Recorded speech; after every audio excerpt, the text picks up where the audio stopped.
Live from the Tag Team Podcast Arena, it's the Tuesday Night Titans Season 1 Award Show with Jeff Jones and John Burke. Tonight they will be honoring the best and worst of 1984 WWF's Tuesday Night Titans. Here are your hosts, Jeff Jones and John Burke.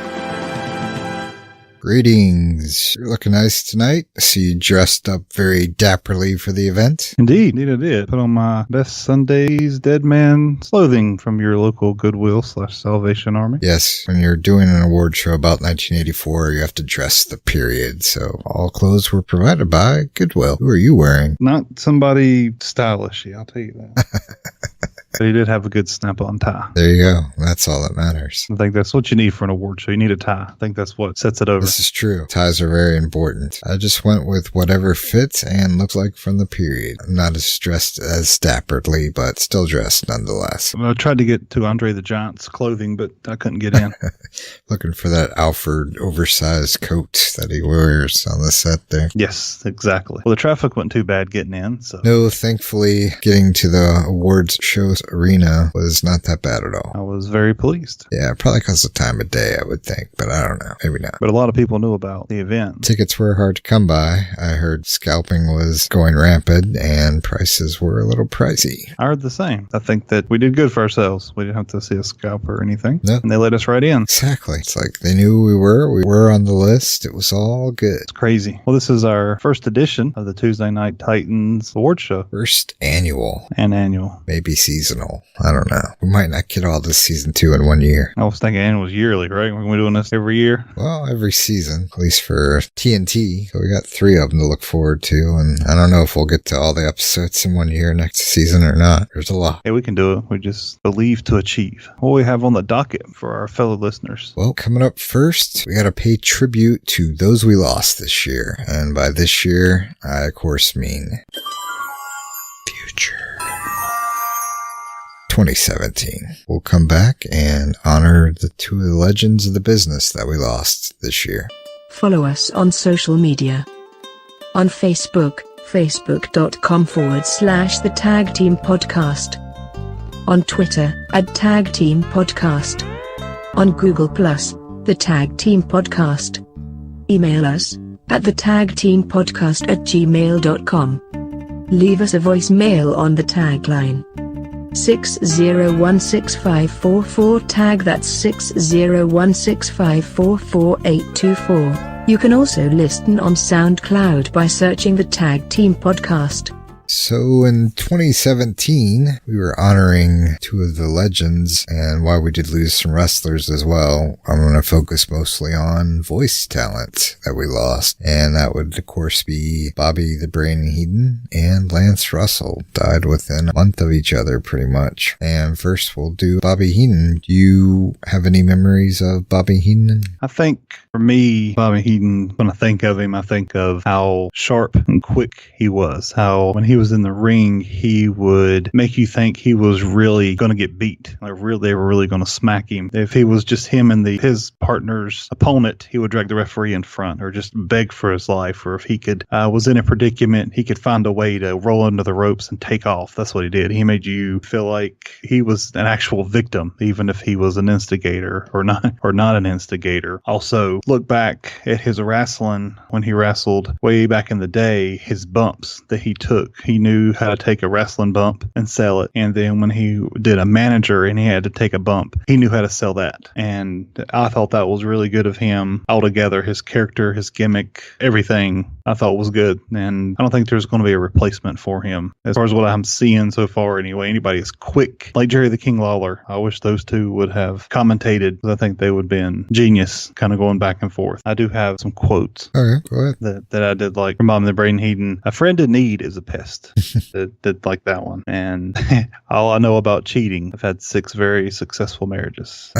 Then the other one, if you're poor and you do something stupid, you're nuts. If you're rich and you do something stupid, you're eccentric. Well played, Heenan. Well played. Oh, yeah. What about you? What do you have on the Heenan man? I got some stats here. He was born November 1st, 1944. Of course, he passed on September 17th, 2017. He lived for the ripe old age of 72. Mostly what cut his life short was when he was diagnosed in 2002 with throat cancer. He started with Dick the Bruiser and what we covered in Territory Talk, the World Wrestling Association. In 1965, he managed the Valiant Brothers. So, little TNT shout out to Johnny Valiant, now a manager in TNT at this time in 84, and Angelo Poffo, better known as Randy's dad. Oh, yeah. And then he went to AWA in 1974, stayed there through 1984, and in that time he managed a bunch of people, but notably Nick Bockwinkel, Ray Stevens, Dick the Bruiser, and Dick the Bruiser was known for calling him Weasel. He's the one that got that started. You can kind of see the tie-ins with these people and TNT people as probably who helped him get in with Vince, Ray Stevens, and coming over in that time frame. And in WWF, he was in there from 1984 to 93, and he did most of his commentating and a little less managing in 86 through 94. And then from there, he went to WCW from 1994 through 2000. Do you have any favorite moments or anything that you remember from Bobby the Brain Heenan from his announcing days? Anything that sticks out to you as a favorite moment? The first episode of Raw, when they come out, they actually locked him out of the Coliseum, and he was trying to get in various different ways, with dressing like a woman, dressing like a old Jewish man, very clever, and he was very witty of that, and that's what really kind of drew me into him, just as a person, as a character. And then to hear him commentate on WCW Nitro, the way he would go back and forth with Tony Schiavone, and the Detroit Lions defensive guy. Chicago Bears, close enough. Yeah,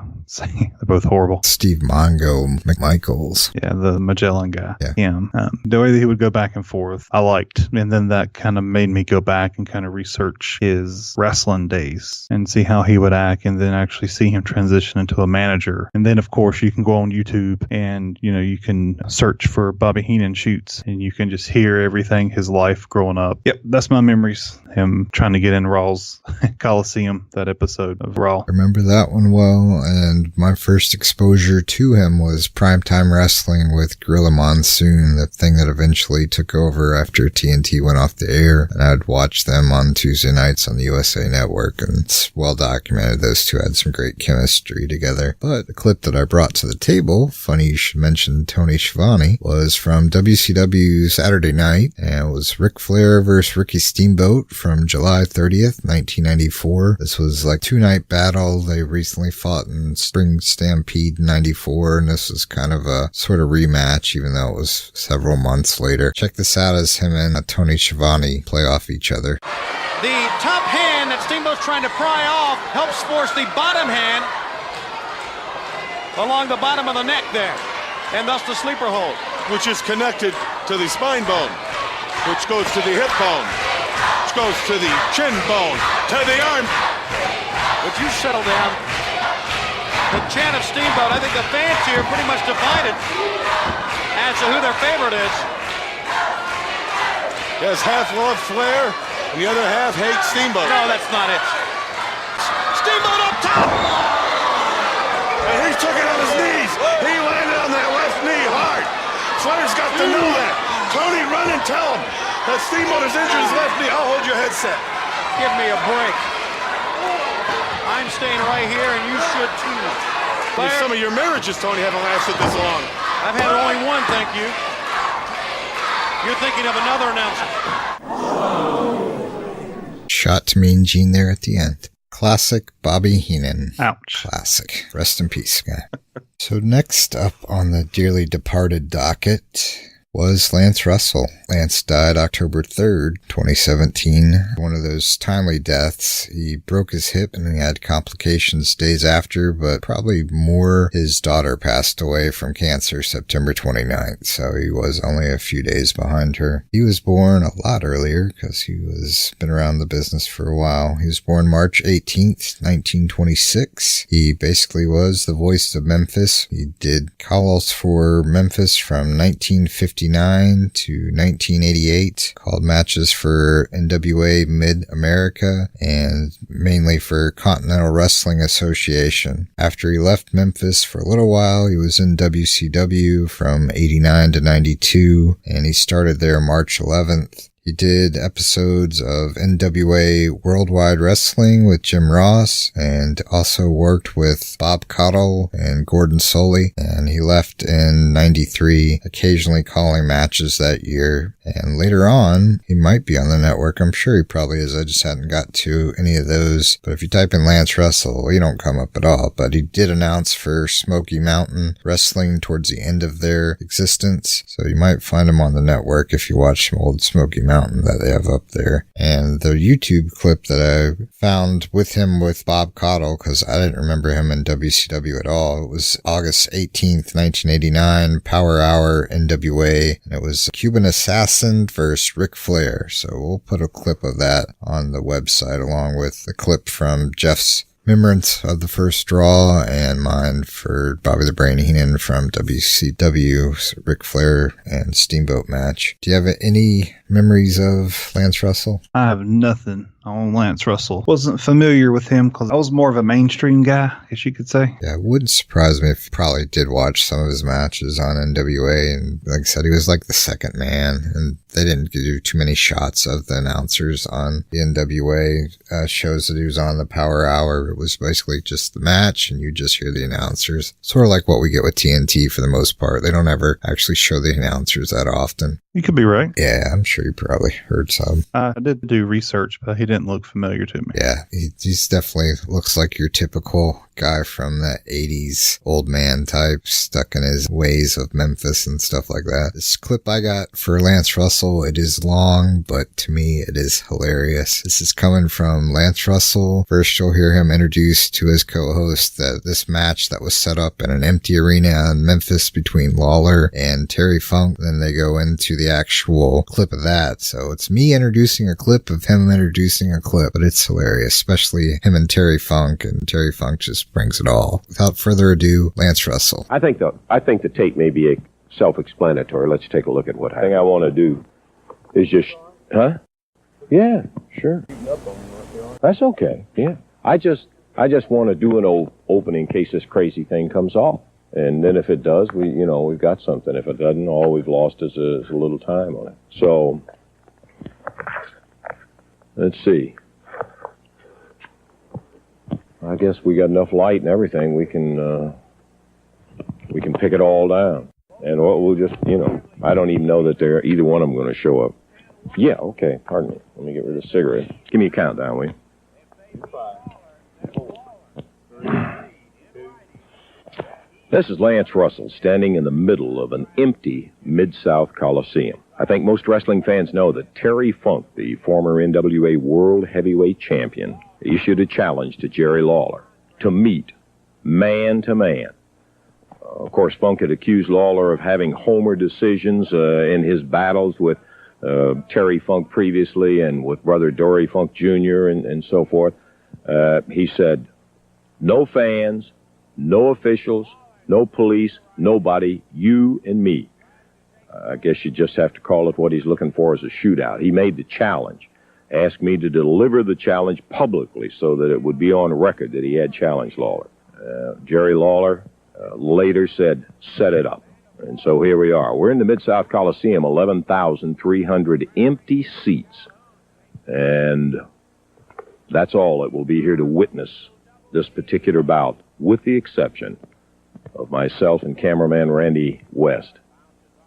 Funk asked that there be a camera and a tape crew here so that we would be able to have a record of his demolishing Lawler in the event that it takes place. It's right now 10 minutes to 1. The time that was set on it was 1 o'clock.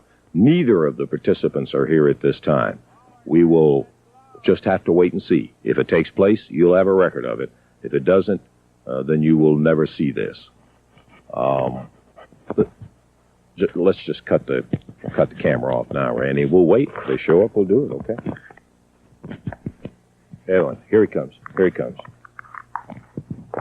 Yeah, okay, let's go on it. Coming into the Mid-South Coliseum now, it is now a couple of minutes past 1 o'clock. Terry Funk, who initially issued the challenge, is coming into the Coliseum. And Lance, yeah. I'm here. I'm ready to wrestle. Where is Lawler? I told you that the didn't have enough guts to come on down here. I said wait a second. that the man has everybody on his side. We Lance. would like to use this if it takes place later on, so please watch your language, will you? Because for crying out loud, we can't use a thing with you swearing like that. I don't give I came up here for a purpose to prove some thing, and I'll tell you what I came to prove, that Lawler didn't have the guts. I knew that he wouldn't come in the ring, Lance. You tell me where he is. He wouldn't show up for nothing. It's just a little after 1 o'clock right now, anyhow. So just watch it, and please try to watch it. Get his ring in and go ahead and count him out. I'm not counting. I'm not the referee in this thing. Count him out. You asked me to bring the cameras you count him out down. of the Hey, come on, Terry. I told you people that Lawler did not have the guts to come down here before an empty arena, and he doesn't. Now you go ahead and count him out. If you don't, I'll count him out. All right. Well, you just asked us to bring the cameras down. That's what I did. We're here. Now, I'm not a referee. I'm here. I know you're I'm going to go ahead. Is he under the ring, Lance? Oh, Is he's Lawler not under the ring. He hasn't. Is he up in the stand? He hasn't shown up in the yet. press box? Where is he? I don't know where he is. Enough guts to come down here and meet me in the ring. I'm going to count him out. 1, 2, 3, 4, 5, 6, 7, 8, 9, 10. He's out. I'm going to go ahead and declare myself the winner right now. Okay, fine. That's That's great. The man was a coward. That he didn't have the guts. That he didn't have anything. That he didn't have the intestinal fortitude. He is a... All right. Well, listen. Okay, you proved your point on the thing. Enough. All right. I've heard enough of your... heard enough from the people of Memphis. I've heard enough about how good this man is supposed to be. Well, it's just a little. He may have gotten tied up in traffic or something like that. I don't know. It's after 1 o'clock right now. Yeah, I know it's after 1. Now I'm standing around here like an idiot, like a fool. Well, I'm a fool. I'm a fool. I'm an idiot. Okay, so you proved your point. Thinks this kind of crap is funny. He thinks it's funny leaving me sit around here like this. I knew that the man didn't have enough guts to get up here in the first place. Yeah. You tell me. I tell you that there's a good possibility that he got tied up some way and wasn't coming in here. Well, where am I? I know. Your plane got in on time.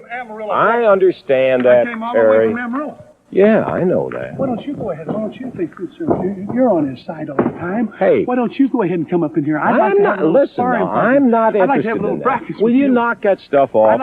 Look, you're the one that... Hey, come on. Okay, now look, Terry. You asked me to come down here. I'm a professional and an athlete, and you treat me with respect. Hey, well, wait. I didn't... treat me with respect. I wasn't mean anything personal by it, except give the guy a chance. It's just a couple of minutes past the time. You asked me to come down here and bring the cameramen down here. And we're here. And I'm here in the event that Lawler, we set up to show it and have the match in there. Now, we've done our part of the thing. And the fact that he's not here isn't my fault. Now, look who's here.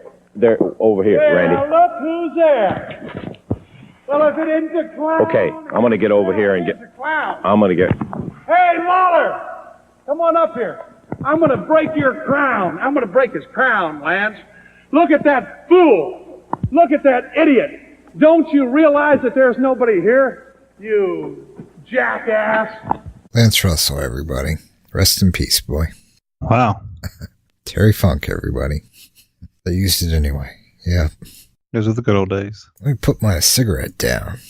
When it was okay to smoke and drink, and it's normal. Show it on TV, whatever. No one's going to try this unless see it on TV. No, definitely not. That was the Funk and Lawler Empty Arena match, April 25th, 1981. Our awards after this. Hi, I am Bosley and I am here with Hulk Hogan. Hulk. Thanks for being part of this promo for the new Tag Team Podcast Shop campaign. Sure, no problem. For each shirt or item sold, a portion goes to the Tag Team Podcast to help fund the web bandwidth cost. We have shirts starting at $24.49. Wow, that's unbelievable. If you sold all those shirts, where's my percentage? Hulk, you don't get a percentage. Some of the money goes to the Tag Team Podcast since they are their shirts. Those are my shirts. I've got a right to sell them. Do you want to cash me outside? How about that? That's not what I want. Look, man, I made a mistake. I apologize. I was a real horse's ass. That's what I thought. To visit the Tag Team Pod Shop, go to shop.spreadshirt.com/the Tag Team Pod Shop, all one word, or click on the link in the description of this podcast or on the side of the web page. Do it. Brother, I guess I blew that one. It's okay, Hulk. Our listening audience are used to it. That's for damn sure. And to start off the awards, we're going to do what Whitney Houston suggested and save the best for last. And first up, we're going to have Worst of. Ooh. Yes, the worst of the worst. Now, is the worst always the quote-unquote heel, or will it be an even everybody's bad? I guess it just depends on how you feel about these wrestlers, because some of these are definitely heels, and some of them are, you just shouldn't be on live television, you're not ready. Fair enough. Let's do this the worst that we can. There we go. And our first category is Worst Cook. And there was only one of these, so there are no nominees. Episode 15, Renee Grenette's wife. Worst Cook. So bad that they couldn't even show what she ended up making, if anything. Just, your Cape Suzette was very good. I believe they had technical difficulties Yeah. with the burner. Either didn't know how to turn it on or it wasn't working. It's not hot. Yeah. I guess she had that going for her. I guess. We'll have pictures of all of our nominees on there, and you can see her face. This was before the burner was bad. She didn't know what she was doing. She had no clue. I don't know who makes it at home, but I don't think it's her. Next up, Worst Dress. Who do you got for that? Worst dressed. And you think we are worst dressed here with my Goodwill suit. Incorrect. We have selected 3 nominees for this category. First off, we have Jimmy Snuka. He comes in the TNT set with a long shirt, and I hope it's his wrestling trunks because we don't know. It's more of a long shirt and his headband. Keeps you guessing. We don't know. We don't want to know. Yeah, at some point I was going to say I didn't really want to know. And next up we have Don Morocco. He is styling his beautiful Hawaiian shirt, khaki pants, cool sunglasses, and thong flip-flops with bare feet. Listeners, thong flip-flops were made for girls with feet, not men. Don't ever do that, please. Ever. And next, my favorite, Spoiler. I voted for the Spoiler myself because he has his very nice, classy shirt tucked in, has his nice khakis, and he has his famous mask on, which he never leaves home without it. That is his Visa calling card. True story. And the winner we chose was Jimmy Snuka. Next up, we have Worst Interview. Unfortunately, this was a lengthy category because every episode of TNT had interviews, but only some could be the worst. First nominee is Jimmy Snuka, episode 3. And we all remember that one from our review. He wasn't answering the questions. At some point, it got so bad, Vince just starts to talk about Jimmy to Lord Alfred and acts like Jimmy's not even there. Next up, Salvatore Palumbo, episode 2. He needed to speak up. And in 10, they just said, forget this. I'm going to say on live television, Salvatore, speak up. We can't hear you. How embarrassing. Yeah, really. Next, we have Mr. Worldwide Wrestling Federation, the WWF himself, Johnny Valent, manager for Brutus the Barber Beefcake from episode 13. The next nominee, Tony Atlas, who would not stop talking, and Vince just had to cut off at some point. Let's go to your match. And that was episode 15. Wendy Richter, she was in episode 5 and 9. I think maybe hers was more so them gawking at her the whole time and not really asking great questions, but nonetheless, she's up there. Iron Sheik with his laid-back approach to interviewing and just lying down and hard to understand. Not really his fault on that part, but just wasn't a great interview style, really. Episode 11, our 3-time nominee for episode 1, 8, and 10, Mr. Cheeto Tito Santana. His interviews were usually pretty short. Most of the time he was there promoting something as far as an injury, a surgery that he had, being America's favorite wrestler, or just disagreeing with the previous person they had on there before. And he was the only one they showed on there that lost a match as far as a big name. Next nominee, Tiger Chung Lee. He was nominated because of broken English pretty much, and it was kind of a struggle of an interview, and they made it a little bit too lengthy on their part to interview a guy that doesn't speak English very well. And the winner is Salvatore Palumbo.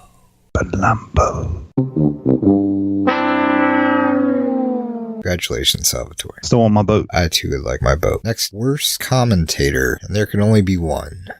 And we had to cancel out the moments of silence. We still don't know if that's real technical difficulty or just poor commentary. But we canceled those out. We went with Pat Patterson from his Chief Strongbow versus Tony Russo from episode 7. And this lovely commentary. You know, Vince, Jay Strongbow is a fantastic golfer. A lot of people may not know that, but he plays as good as a pro.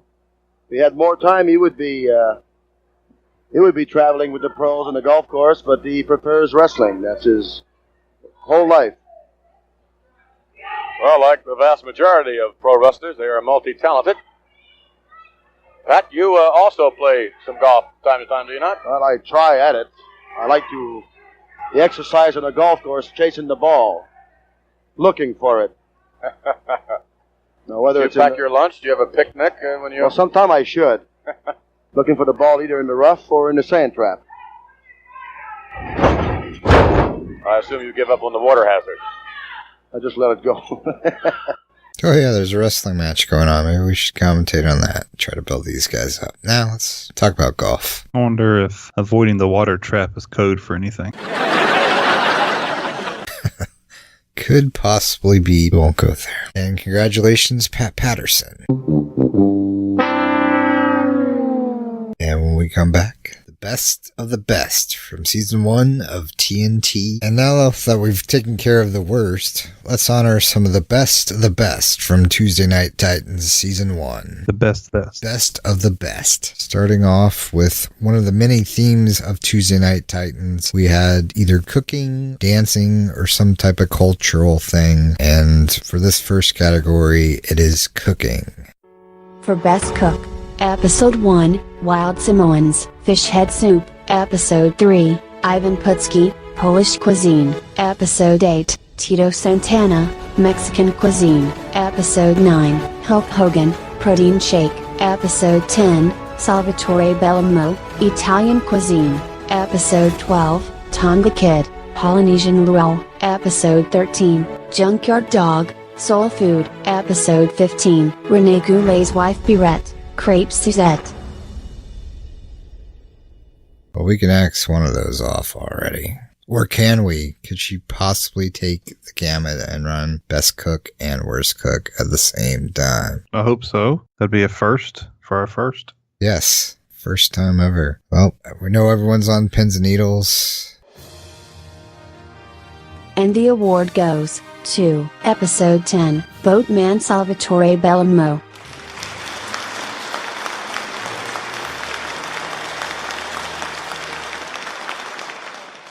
Boatman! Holy moly. Yes, Boatman finally wins something that's not worst. So he did run a gamut. I did not see that at all.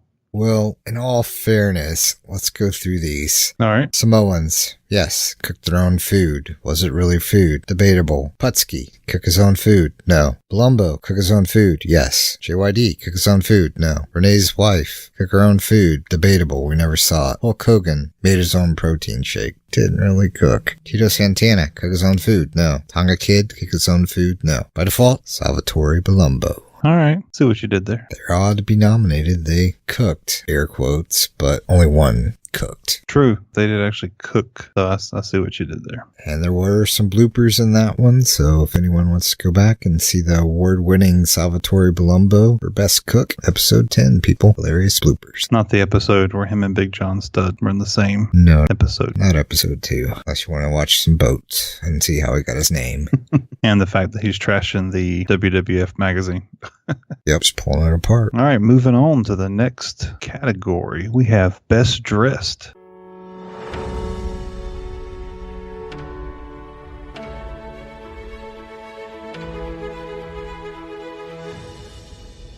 For Best Dressed, Lord Alfred Hayes, Episode 3. Paul Orndorff, Episode 15. Jesse the Body Ventura, Episode 3.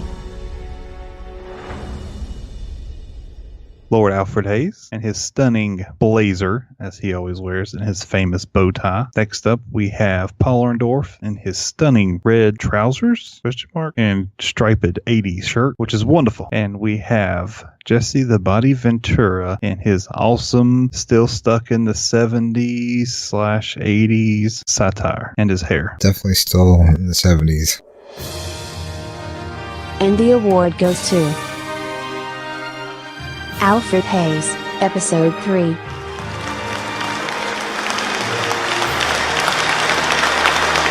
Lord Alfred Hayes!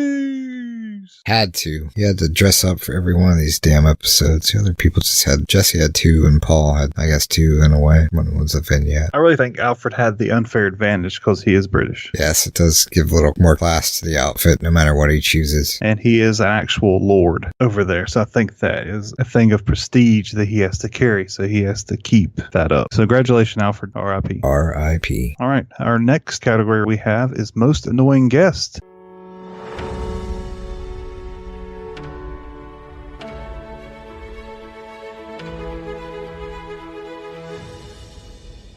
For Most Annoying Guest, the nominees are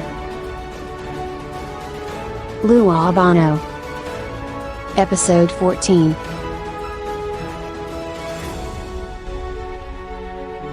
Lloyd Lynch, Episode 14.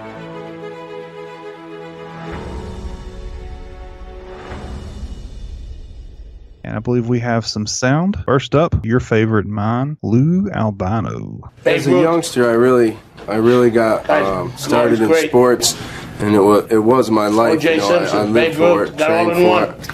Why don't you give I'm sorry for the interruption. I really am. Unfortunately, very Wyndham experienced the same thing. We will simply ignore that. Always a welcome guest on the TNT show. Yes, Lou Albano. Love him. And the next is Lloyd Lynch, the oldest wrestling fan. They had wrestling in Cut and Shoot, Texas. I guess it really is universal, isn't it? Oh, we got it all down there in Cut and Shoot. Well, maybe you do. Well, I'll tell you, it's one heck of a good... So, Lynch, if you could remember... Lloyd Lynch, everybody. And the award goes to Lou Albano, Episode 14.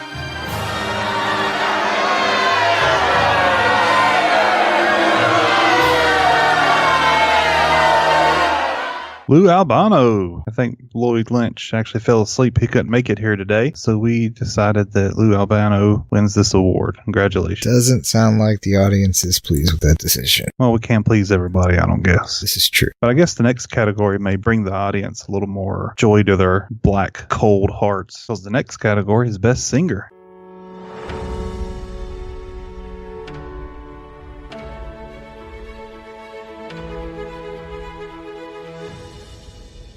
For Best Singer, the nominees are Vince McMahon, Episode 4. Paul Vachon, Episode 4. Nikolai Volkov, Episode 9. Andre the Giant, Episode 14. First up, we have Vince McMahon.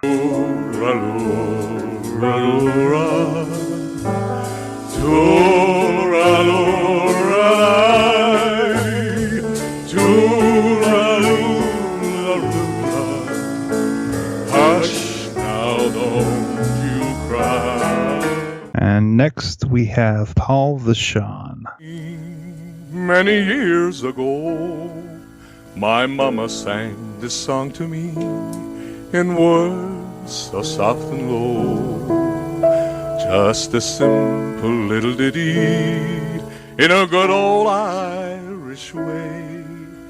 And I'd give the word. Next up we have Nikolai Volkov.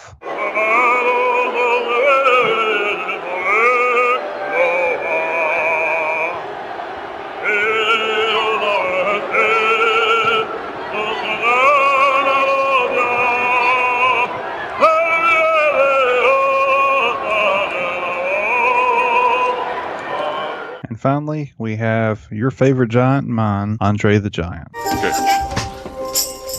Keep going.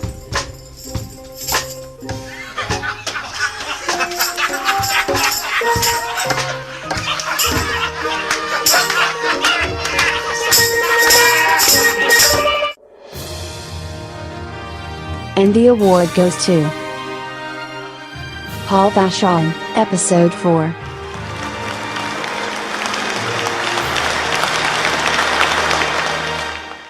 Vachon carries away the award just like he carried that tune. It was phenomenal, for sure. Though Andre the Giant had my vote. But congratulations, Paul. I was a little worried about Vince McMahon. Didn't really get to hear too much of him there. That's probably why I didn't make the cut for the network, but was on 24/7. They learned from their mistakes and cut them out. We still got it. If you need a link, just hit us up. The Tag Team Podcast at gmail.com. Next up, botched moves. And the nominees are, for Best Botched Move, Brian Blair, Paul Orndorff, Over the Top Rope Sunset Slip, Episode 1. The Spoiler, Nick DiCarlo, Invisible Rain Mine, Episode 14.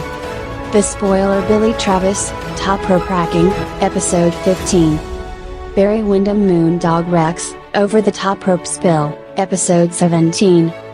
Jesse Ventura, Ivan Putski, Exploding Turnbuckle, Episode 17.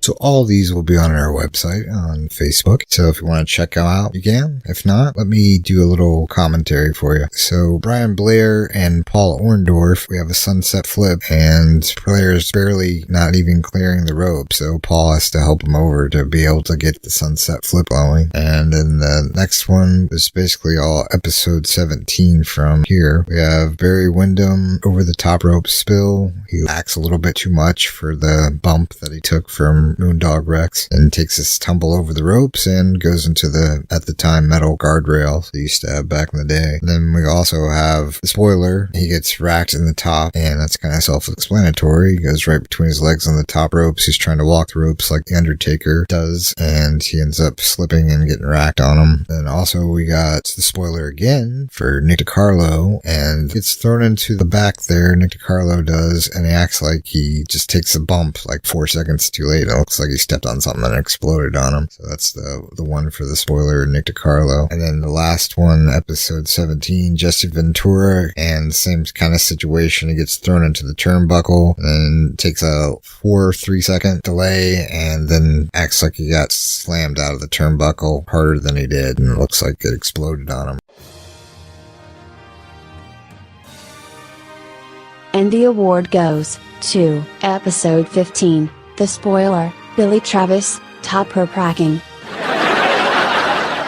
Can't get past the top ropes, man. That's guaranteed winner every time. Nothing like tossing around the family jewels a couple times to figure out you did something wrong. Exactly. America's Funniest Home Videos or any other place, it's an award winner. I think this was before. Yeah, set the tone. Next up, Best One-Liner.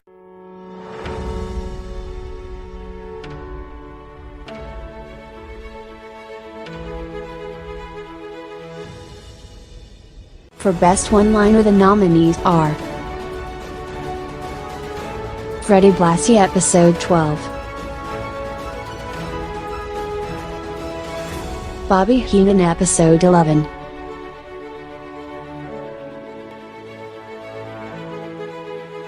Lou Albano.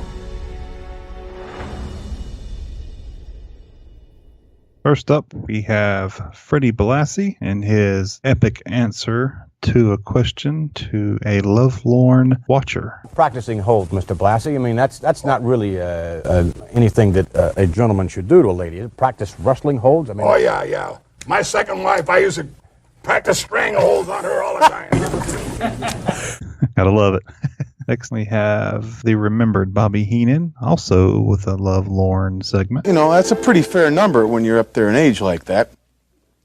I would say the advice to her would be to probably hop out of that rocker, probably rip off that wool shawl she's wearing, take the bun out of her hair, get the corrective hose off, and maybe put some nice cologne on. You know, you ever heard of Evening in Paris? Evening in Paris? Cologne? Well, she's probably wearing like an afternoon in the Bronx. That's a rough day. I think Brooklyn Brawler takes offense to that statement. And our last nominee, again, which is Lou Albano. I did have Superfly Jimmy Snuka, but the man's got the brain of a dehydrated BB. If you put his brain in a parakeet fly backwards. Ouch. And the award goes to Lou Albano.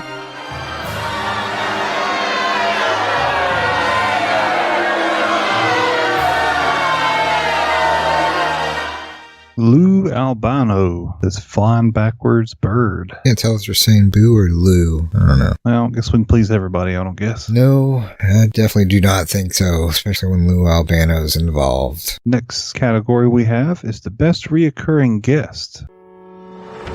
For best recurring guest, the nominees are Freddie Blassie, Episode 2, Episode 8, Episode 12, Captain Lou, Episode 3, Episode 4, Episode 14, Episode 17, Salvatore Bellomo, Episode 2, Episode 3, Episode 10, Big John Studd, Episode 2, Episode 12. First up, we have Freddie Blassie coming in on episode number 2, episode number 8, and episode number 12. We always love having Freddie by the studio. Either he's talking about his Pinky Rocks or he is promoting one of his wrestlers. It's always a treat for him to stop by. We have, once again, Captain Lou. He has reoccurred in episode number 1, episode number 3, episode number 4, episode number 14, and episode number 17. Yes, he's there a lot. He is, to quote Jim Cornette, "How can we miss you if you don't go away?" But Captain Lou's always fun to have around the studio, whether he is being rude, which he claimed the gold for, or promoting some of his wrestlers as well. And our next nominee we have is Salvatore. He has come in on episode 2, episode 3, and also on episode 10. We always love it when Salvatore comes by. He does show off his boat making skills, and also he's always good to yell at when he doesn't speak up so well. And our final nominee is Big John Studd. Big John Studd is always interesting character to have on. Can't miss him. He first come on challenging Andre the Giant to a wrestling match, and also had a body slam bounty put on his own head for anybody that could body slam him. And also on episode 12, which he appeared, there was a bit of a weightlifting record that he was trying to break. And controversy on that? Back and listen to episode 12 and you'll see what we mean. And the award goes to Boatman Salvatore Bellomo.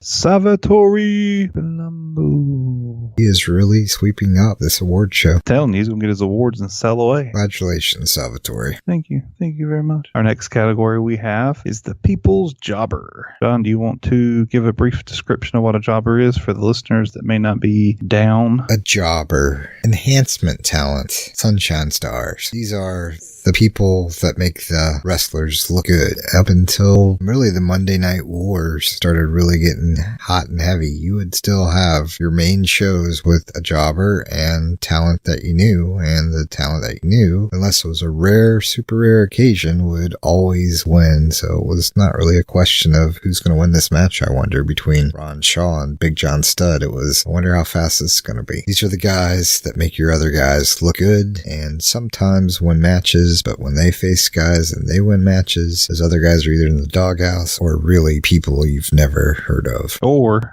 also the guy that's already in the ring. Jobber. Yeah, the guy that gets no introduction. Uses his real name. No theme music. 84, hardly anyone had theme music, but these guys didn't have it even after that. And in some cases, every once in a while, they might get their own action figure. Steve Jones. For the People's Jobber, the nominees are Ron Shaw, Episode 2, Episode 3, Episode 12, Nick DiCarlo, Episode 14, Episode 15, Charlie Fulton, Episode 13, Episode 14, Ted Grizzly, Episode 12, Episode 14, Billy Travis, Episode 1, Episode 2, Episode 8, Episode 11, Episode 13, Episode 15, Steve Lombardi, Episode 6, Episode 11, Alexis Smirnoff, Episode 6, Episode 11, Episode 13. Oof. And the award goes to Ron Shaw.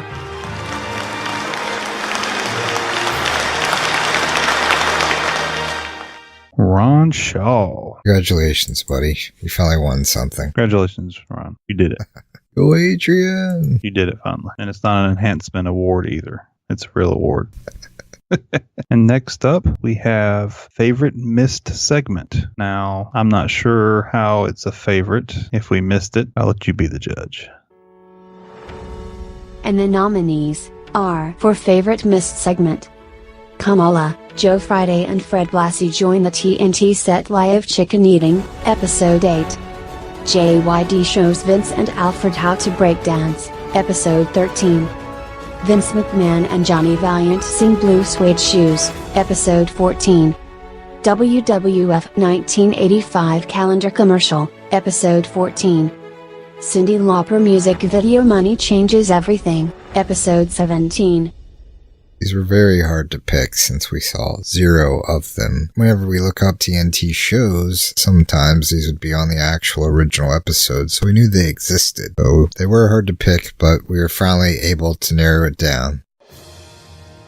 And the award goes to... We don't know! Just kidding. Episode 8 Kamala, Joe Friday, and Fred Blassie, Live Chicken Eating. Not shown for obvious reasons, probably. PETA? Yeah, so they claim technical difficulties. PETA throwing stuff to the studio, I imagine. I kind of wonder if that ever really made it to air. I think it did. I don't know how else people would know to put it on their recorded VHS tapes of episodes and segments on that episode. But alas, it's long lost, at least for now. It's not on YouTube land, and there's no record of it on 24/7 back in the day or the WWE Network, so we might never get to see it. But if we did, it'd probably be our favorite segment. Oh, definitely. Next up, one of our other themes that keep going on with TNT. When we're not cooking, we're dancing. And the nominees are, for Best Dance, Mr. Fuji's Geisha Dancing, Episode 2. Ivan Putski's Polish Polka, Episode 3. Roddy Piper's Scottish Dancing, Episode 5. Chief Strongbow's Pow Wow, Episode 7. Tito Santana's Mexican Dancers, Episode 8. Tonga Kids Luau, Episode 12. Black Jack Mulligan's Square Dancing, Episode 14. Rene Goulet's French Dancers, Episode 15.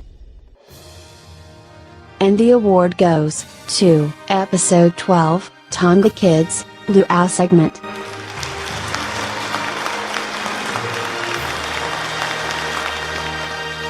That was hands down the easiest one to come up with. You got 8 halfly dressed, scantily clad women. You're going to win every time. Seems to be the theme nowadays. Yes. Half naked women, 1,000 views. Up next, the best interview.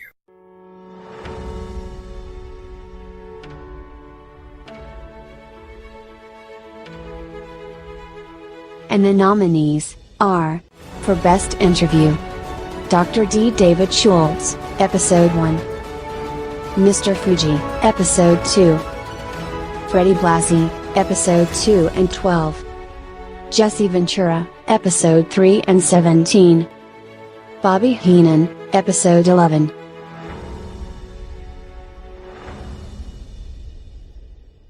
Very strong category there, so we had to narrow down people because every episode of TNT had a ton of interviews, so we did the best of the best. Because only the best will do.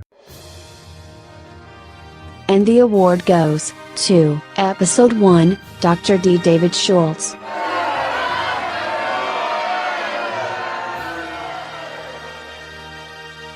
And why Dr. D couldn't be here, he did leave a message. We said you won, and here's what he told us. You can have it. You can keep it. I'll autograph it for you later on. We're looking forward to that autographed award. Well, about time. I was waiting on him. Kind of sucks he didn't show up. Yeah, something about he's sick and tired of everything and everyone. I don't know.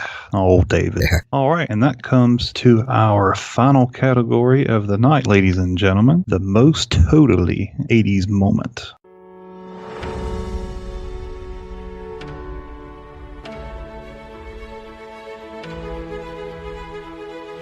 For most totally 80s moment, the nominees are Roddy Piper in Cindy's recording studio sunglasses gum moment. Episode 4. Tito Santana sunglasses in hospital surgery. Episode 12. It's Your Turn Lehigh Valley Daytime Talk Show. Episode 1.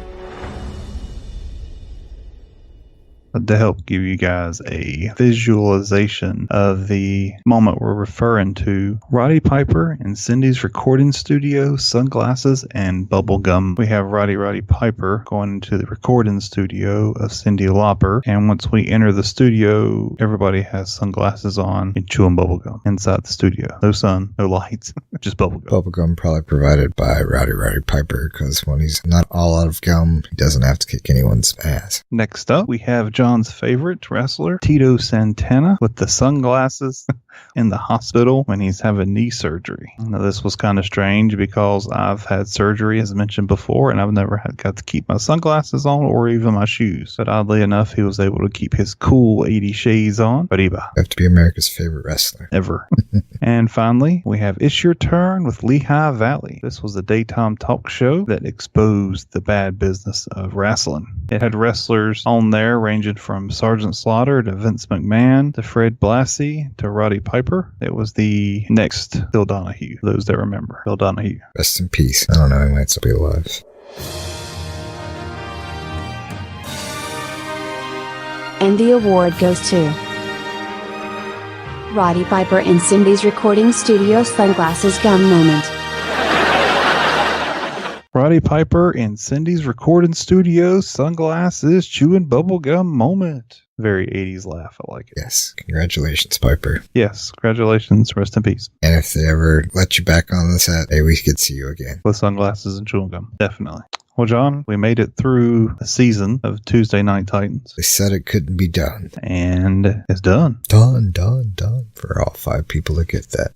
Yes, we did. It was painful. We hope people enjoyed the ride that bared it out from episode 1 to, I guess this is technically 22. There were some audio issues. That first show was rough, very much rough. A lot of editing, a lot of enhancing, learning the ropes, as to say. We got better for the most part. A couple audio issues every once in a while. But hopefully we got all that straightened out, and we will keep on trucking on into season 2, 1985, Tuesday Night Titans. Yes, John gets all the credit for everything that you hear. So be sure to thank him whenever you see him. Unless it sounds bad, then I totally didn't do that, and that was Bosley. We gave the night off. I noticed he wasn't here. There's so many people here, though. There is. We would read you the list, but that would be another podcast. Yeah. Now, do you have any thoughts or anything for the future of 85? What you look forward to seeing? Back to the Future. Heard that was pretty good. Looking forward to seeing that. Chicago Bears. I have big money on them to win the Super Bowl. That's really about it. Maybe we'll see some new wrestlers on TNT and get rid of some old ones. That is what I look forward to. Maybe more well-known wrestlers and kind of bring it into the future. We are hitting peak in the 80s, at least, starting that roller coaster climb up to the top. So a lot more recognition, a lot more closed circuit TV, aka pay-per-views coming up in 85. Some national media coverage with some NBC Saturday Night Live hosting spots, rock and wrestling, folk swing, and MTV land. So should be a lot coming up. I guess now's a good time to let you in on my Chief Jay Strongbow that I promised you a while back ago. The shocking news of Chief Strongbow is not an Indian. Blasphemy. He's Italian, so yeah. Next thing you're going to tell me Nikolai Volkov isn't Russian. He's more Russian than some. More Russian than Chief Strongbow? Definitely more Rush than Chief Strongbow. Okay. What you have to look forward to in season 2, and if you want to go back and listen to season 1, is we're now on Alexa. Alexa, open any pod. Any pod at your service. Ask me to play a podcast. Play the Tag Team Podcast. Now playing the Tag Team Podcast. Basically, you just say open any pod. It'll give you a little spiel about any pod, how it works, and then you say play the Tag Team Podcast, and you will hear us. Latest episode plays first. If you want to play a different one, you have to tell that beforehand. Play episode 1 or whatever. We're also in TuneIn now, so the TuneIn app, if anyone listens through that or other stuff, you can find us there as well. Also, Podcast Addict, we are there. I think pretty much anything that you can search for podcasts, you can probably find us. Pretty much. The only one that we're not on is iHeart, because you have to be through Apple to get to that. And yeah, I don't do Apple phone, so I don't have any Apple stuff going on. Yep, just for you rebels out there. We will be back in season 2. Everybody subscribe and you'll have a better accurate date of when we restart back. But right now we're shooting for February, March, somewhere around there, for season 2 releasing on all the podcasts for TNT 1985. Well, I guess it's time to wrap up this award show and go to the after party. You're here. Thank you for listening to the Tag Team Podcast Season 1 Award Show. Special thanks to all those that downloaded and listened to every show. Mega thanks to those that followed along on the Tag Team Podcast Facebook page and left a review and rating on Apple Podcast. Ultimate thanks to all that bought a t-shirt to help fund the cost of the bandwidth for the show. Be sure to subscribe to join Jeff and John next in Season 2 as they continue to break down 1985 WWF's Tuesday Night Titans.